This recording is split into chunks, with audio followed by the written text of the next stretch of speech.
preaching only when we have a class or when we have anytime, every time. We should always, carry books with us. Always look for the slightest opportunity in whatever way possible.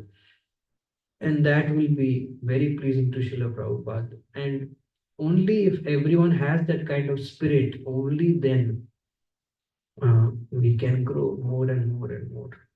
The only difference between those who are very wonderful, successful preachers and those who are not is those are very wonderful and successful.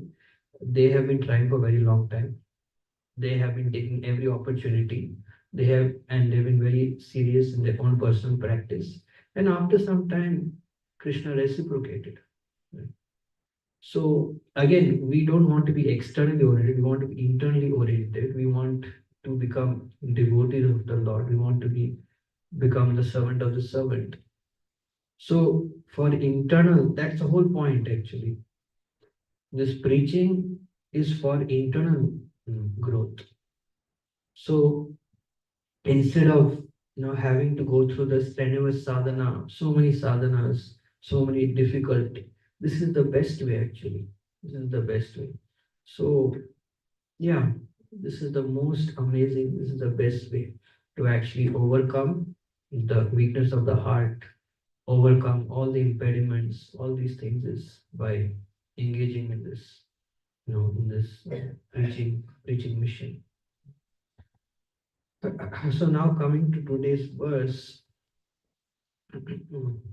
actually we should always dream like that. Like many times you say, what desire should be present before the Lord? What is your desire? So like if there's Prabhu says that better than asking Krishna to be on our side is we be on Krishna's side. So Krishna's anxiety is always to spread Krishna consciousness. Prabhupada's. So if we can pray, even if we cannot do anything, we pray to Krishna that Krishna, please, let many Americans become Krishna conscious. Let people get to hear the holy name. And please help me to become a humble instrument, servant of the servant in that regard. So if we keep praying and keep desiring, then definitely Krishna will fulfill that desire. Because that desire, of course, if we glorify ourselves, if we use that to, to for some unnecessary purpose, that's different. But if our only purpose is to serve the Guru Parampara, then that's wonderful. So this is very, very wonderful actually. We have the greatest gift, greatest opportunity to spread this mission. At the lotus feet of Srila Prabhupada, we have everything. We just have to use it. We just have to use it. Like his days, Vashrika Prabhu says, just hit the pavement. So just do it. And we don't need a time or a place or circumstance to do it. Any place, any time, any circumstance. His days, Vashrika Prabhu personifying this preaching spirit. That's how this temple manifested. Otherwise, how it's so difficult. Like you can see the morning program, there's not so many people. So how is it possible? Only by the enthusiasm, the purity. Prabhu's purity and enthusiasm. This has so unless we continue this, unless we have this kind of spirit, then we're not actually serving him. We're not actually serving his mood.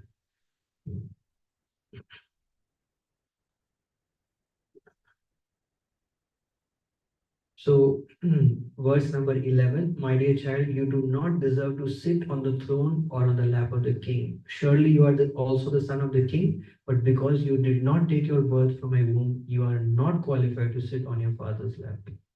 So, Prabhupada quotes the famous verse, Sarva Padir Vijay Bhaktam, Tatparatena Nirmalam, Rishikena Rishikesha, Sevanam Bhakti Ruchate. That we have to completely get rid of all upadhis, all unnecessary positions, unnecessary false ego, and just consider ourselves the servant of the Lord. Servant of the Lord.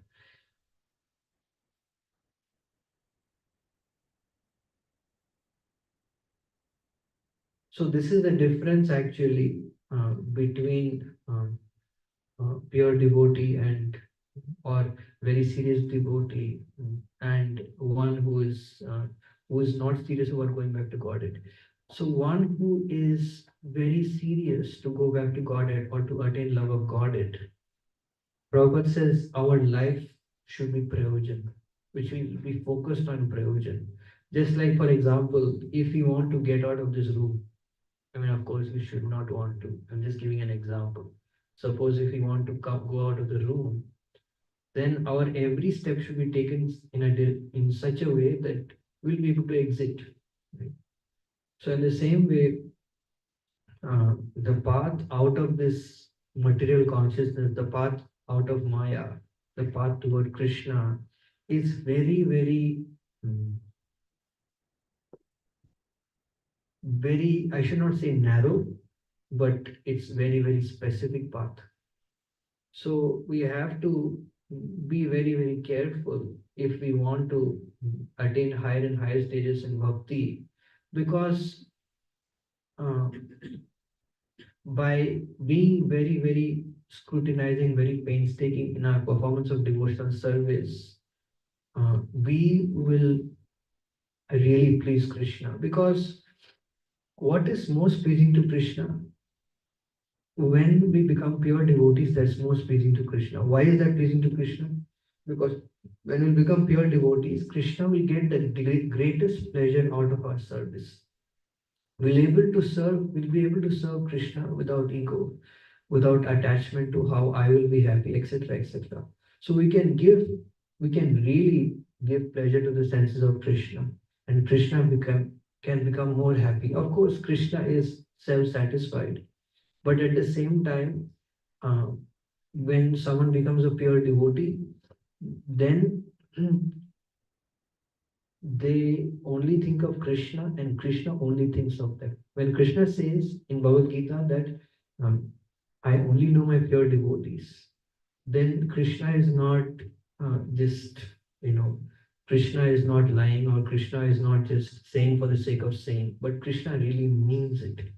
Because every pure devotee, although there are millions and gazillions of pure devotees, every pure devotee is very special to Krishna, is very dear to Krishna, and Krishna derives a special kind of happiness from every pure devotee, specific kind of happiness. So Krishna never thinks like this, that oh, I have millions of pure devotees. How does it matter if he is also becomes a Krishna never thinks like that. So Krishna is very individually affectionate towards all of his pure devotees. Like just because Mother Yashoda is Mother Yashoda does not mean that Krishna neglects the cows. Doesn't mean that Krishna neglects the cowherd boys. Doesn't mean that Krishna even neglects Yamuna. Even, one pastime, Krishna starts glorifying the trees. The trees are so wonderful. The trees of Vrindavan. Krishna starts glorifying the flowers. So Krishna takes notice of every single thing, every single living entity. And the amazing thing about having a relationship with Krishna in any rasa is that Krishna is always with that associate. Externally, it may appear you may not be able to understand, but Jiva Goswami says that Krishna is 24 hours with that object of love. Krishna is 100% attentive. That's why Krishna is the Supreme Lord, that he can be attentive to everyone at the same time and in a different way. That is the extraordinary nature of Krishna. So here she's distinguishing based on body. Queen Suruchi is saying that because you did not take your birth from my womb, therefore you're not qualified. It's very important to note also that the distinction can only be made in this material world relating to material desires. But in spiritual desires, there is no such, such bar, no such qualification. So until we entertain material desires, until we encourage material desires, we have to face these problems. But the moment we don't encourage material desires, we don't cultivate material desires, then these things don't matter. It's like, for example, whether you're rich or you're poor, doesn't matter. You can perform devotional service. whether intelligent or foolish, you can perform devotional service. The only problem is when we adorn these things. Janmeshwara Shrutasri with Edamana Madapuman. So, birth, wealth, learning, and beauty. So, when we adorn these four things, we consider it as our property belonging to the body, and we think we're the body with the mind, then we lose the opportunity to be part of Krishna's life or Krishna's existence, spiritual existence. But as long as we don't encourage Dhanam, Janam, and Sundari, and we're very careful, and we always cultivate spiritual desires, then we're free. We're free to perform Krishna consciousness. The Prabhupada says Krishna consciousness is so wonderful and so powerful that it gives relief from all kinds of material activities. Krishna consciousness is so wonderful that immediately, even the most urgent material activity it can relieve you from. And material activity means material anxiety, material bondage, whatever it is. It can immediately, just as, when Krishna played the flute, um, the gopis left everything. So in that pastime actually is mentioned that how Krishna consciousness is so powerful and so wonderful that it gives relief from all kinds of material activities and responsibilities and material anxieties also. Because if we always remember that Krishna is the doer, then we'll have no anxiety. But not just remembering. Remembering is not enough. Unless we have faith. And how will faith happen? Faith will only happen when we surrender. And surrender will only happen when you're attracted. So only when we're attracted to Krishna and always very busy in serving Krishna, then only it will be possible to forget these material anxieties. So Queen Suruchi is saying that Dhruva is not qualified for sitting on the throne, but to sit on the throne or the lap of the father, he has to take birth from her womb. So these two lines are very significant. I'm speaking for myself that material privileges and material qualifications and disqualifications are actually not going to satisfy us. See, now Queen Suruchi is in that position, but it could very well happen that someone else in the same position. Like today, I say that you cannot do this. Suppose you don't have the qualification to join Google, for example, say the bosses. So next day, the same boss will be denied somewhere else based on some other material qualification. So material qualifications, that is the way they work. Material qualifications or material disqualifications are temporary and they frustrate everyone. Everyone is thinking that by material qualification, they can be happy. But everyone realizes, just like I gave the example that you open the container so wonderfully wrapped and you see nothing is there. So that is the nature of this world. That it's like it's basically Prabhu said that we think that people who are very successful in this world are very happy, but actually we don't know they're miserable. So it's like this person worked so hard to get into IIT or get into whatever, and then so frustrated. What is the use of it all? So a simple person is this, is only Raghavan Maharaj said, simple devotee in Mangalarti is chanting and dancing, and nobody in the material world can even fathom the happiness he's experiencing. Hmm. Yeah, so many wonderful lessons. So Dhruva Maharaj, um, you'll see in the further verses that how Dhruva Maharaj reacts. So the best way to react to any problem in this material world is to take shelter of Krishna. And the more and more we take shelter of Krishna, more and more our material problems disappear. Why do they disappear? Because because the reason why we are first of all in this material world, we are bombarded with material responsibilities, bombarded with material anxieties, is because we rejected Krishna. So once we surrender to Krishna, which means we are learning our lesson, which means that material nature will start withdrawing all the anxieties.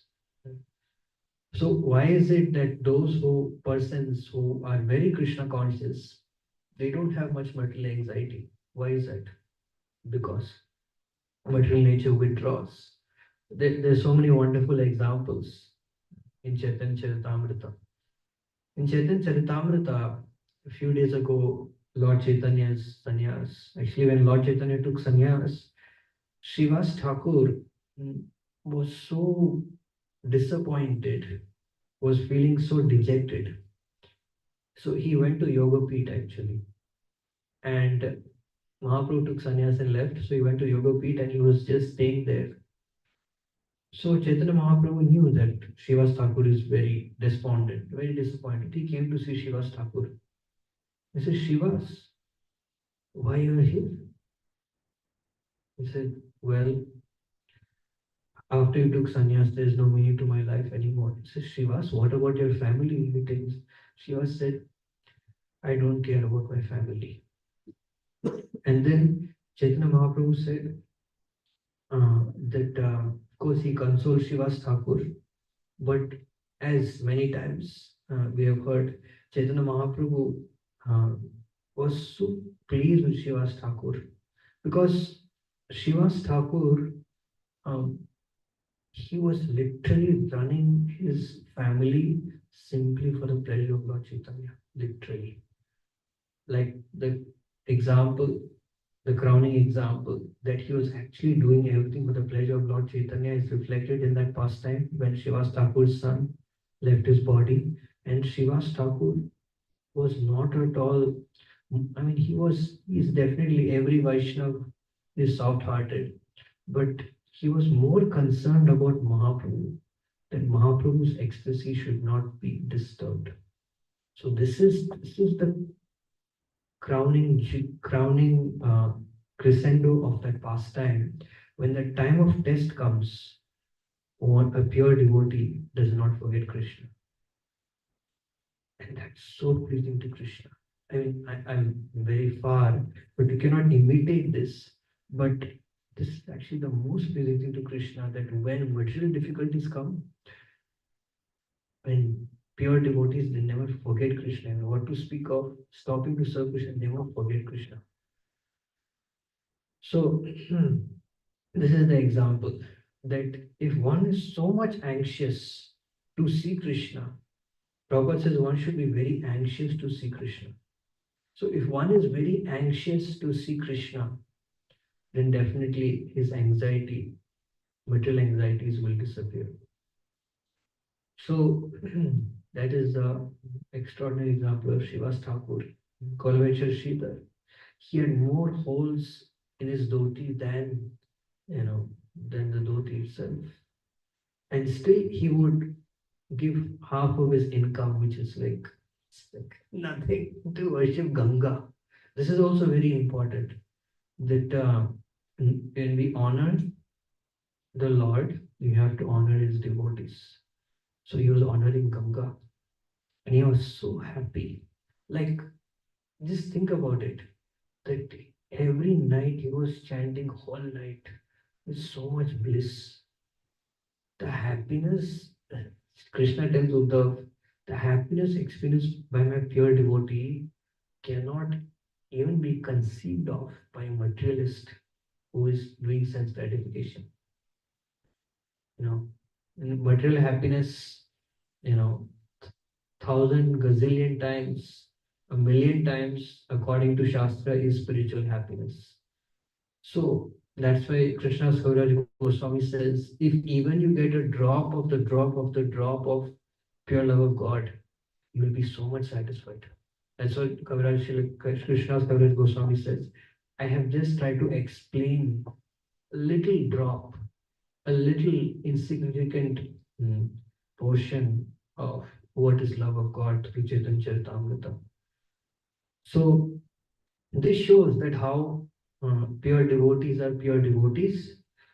And very important is that pure devotees, they do the greatest welfare activity to mankind. Just by their uh, spiritual practice, they do the greatest welfare activity to mankind.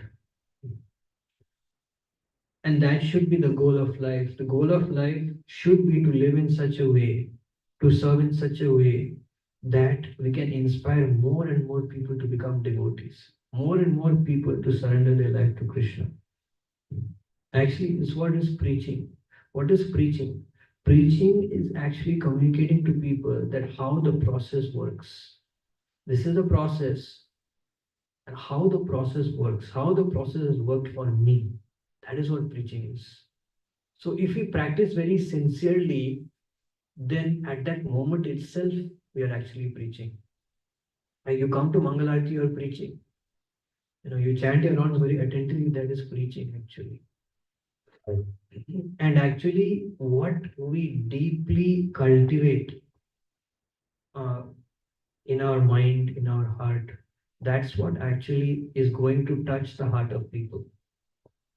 Like Srila Prabhupada gave, one instruction to Srila Radha Govind Maharaj to, read Bhagavatam and speak Bhagavatam, right? So just that one instruction, and you see like Srila Radha Govind Maharaj, recently, Space Asguru was telling, Maharaj said he memorized the whole Bhagavatam. I said, is it a joke or what? He memorized verses. He said, Sri Sadhguru said that when he was with Maharaj, when he was reading half the words, Maharaj will complete the other half randomly from different parts of Bhagavatam. So and just like incredible. So that is the power of pure devotee. Srila Prabhupada is so sweat and blood for Bhagavatam. Like we all know the pastime that Prabhupada, with so much labor, he wrote the Bhagavatam, his commentary, and it was given away, it was stolen, and Prabhupada again. So, how much love, affection, how much sweat and blood Prabhupada put on Bhagavatam, and that spirit transferred to Radha Govind Maharaj. That Sri Radha Govind Maharaj memorized the whole Bhagavatam, and for so many years he was reading Bhagavatam for so many hours. Of course, we cannot imitate, it's very high, but reading 10, 12 hours. I mean, it's like non different from chanting 10, 12 hours actually, because some parts of Bhagavatam are very technical. Very see, the thing is, when you read Krishna book or you read a story, you just get the story. But in Bhagavatam, you have to read so many other things. You have to read tattva, you have to be in very deep between. I mean, you have to be literally either on mode of pure goodness or very close to be able to read for such a long time every day. So that shows like how practice, whatever you aspire for, that is going to transfer to those who you preach to or those who you teach. So that's very important. So human life is not meant for, becoming materially qualified, just getting material position, or telling others how we are better than them. Human life is not meant for this. Human life is meant for becoming a pure devotee and inspiring others to become a pure devotee. That is what human form of life is meant for. And anything except pure devotional service is actually simply a burden. Just like if you get some name, fame, and speaking for myself, and if you take it, if you are happy that someone glorified you, then later and that thought comes, it's just like a burden. It's just like distracting me from my devotional service. Just a burden, that's it.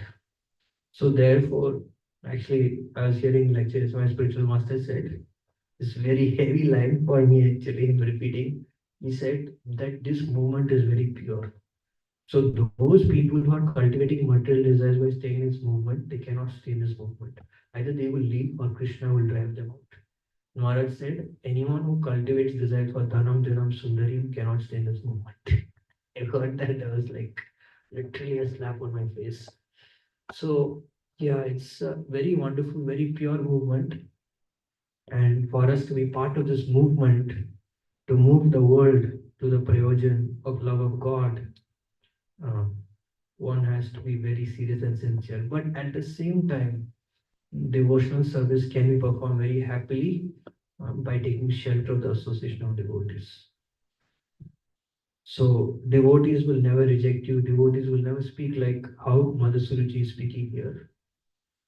Even that's the nature of devotees. Even if they say you're not qualified, they will say what you're qualified for. What you cannot do, but what you can do also. So that is the nature of devotees. So we have to take shelter of the association of devotees very seriously, and we have to take shelter of people, of persons who have a very serious desire um, to go back to the spiritual world, to attain love of God. We have to associate with like, with such devotees. So yeah, so this is very, very important, extremely important for us.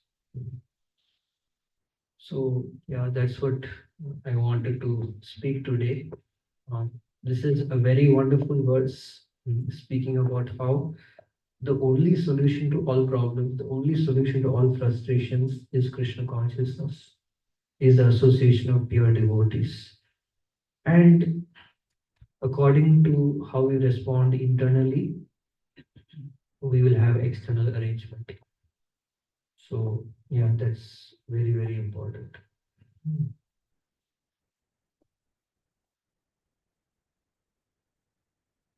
Please forgive me for spoken the law in appropriate time, no qualification or realization. Srila Prabhupada ki jai.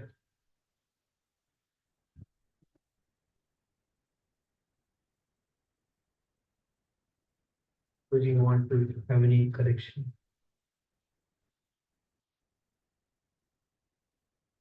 Anyone have any question or comment?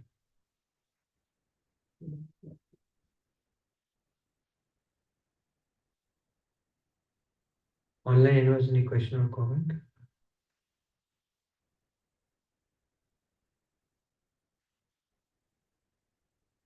Okay, nobody has any question or comment. And here, Mancha Kalpitable Vishwapasana, Vivacha Paitana Pavani, Vaishnav, Koti Vaishnav, Jai Shri Prabhupada ki jai.